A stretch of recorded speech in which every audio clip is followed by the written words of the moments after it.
Hey guys, I'm Mangin, designer and host of The Weekender. We're taking a look back at past Weekender projects and going a little bit deeper to give you more information and inspiration so you can try these in your own home. Today I'm going to show you 3 creative ways to tile. All right, let's talk tile. We did some really cool tile projects in 3 different Season 5 Weekender episodes. A slab tile backsplash, fireplace tile, and a half-wall tile design in a bathroom.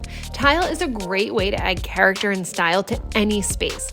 It's also super durable, adds value to the home, and it's easy to keep clean. Let's start with the slab tile in the classic sophistication on a budget episode. Large custom slabs give a high-end look but come with a pretty big price tag. Luckily, with our hack, you can get the same high-end look for a lot less by using 12 by 24-inch tiles. We checked out the tile aisle at Lowe's and looked for a neutral tile with some unique veining that's similar to large slabs.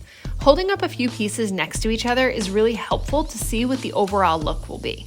Lowe's has a really great variety of tile both in-store and online with great color, size, and design options. And of course, they've got all the tools you'll need like thinset, grout, tile spacers, sponges, and trowels. We chose a matte porcelain tile and stacked them 2 courses high. We opted out of using tile spacers and chose a grout color that was very close to the actual tile color. Those 2 factors made the grout lines almost invisible to give a very high-end custom slab look.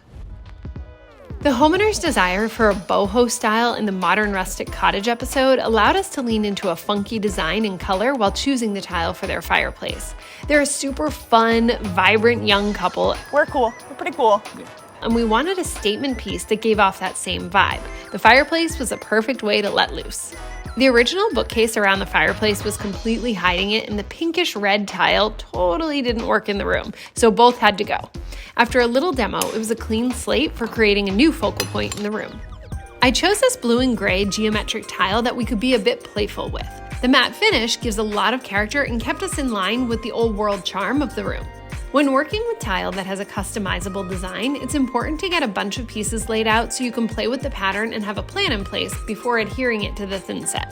Tile spacers ensure that grout lines stay consistent throughout the entire area. We wanted a thinner grout line so that the geometric designs really popped, so we went with smaller spacers. The impact this tile makes is epic.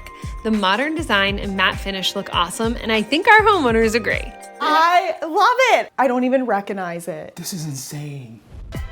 Another tile trend we're into is the half-wall design. Stopping the tile halfway up the wall is a great way to be cost-effective while still being intentional with your design and creating a really unique moment in a small space like a bathroom. In the Builder Grade Upgrade bathroom episode, we chose these beautiful 6x6 green and cream tiles that lend to the natural elements they wanted to bring into their space. The aged distressed edge also helps with the rustic natural look we were going for. Because we only did half of the wall, it meant that we could bring in some major style by doing a checkerboard pattern. And again, the tile spacers make sure that everything stays uniform for a nice, clean grout line. We matched the grout color with the aged look of the tile edge. Don't be afraid to get creative selecting your grout color. It doesn't always have to be neutral. The light walls and floors with the combo of patterned tile really makes an impact and gives that boutique hotel feeling, which is a major step up from the 80s builder grade bathroom vibes we started with. 3 awesome projects, 3 completely different results. I hope that this has inspired you to think creatively on your next DIY tile project. If you have any questions, drop them in a comment below. And if you haven't seen these full episodes, you've got to check them out. They're so good and full of inspiration. But before you go, make sure you hit that subscribe button. You don't want to miss a single thing on the Lowe's YouTube channel.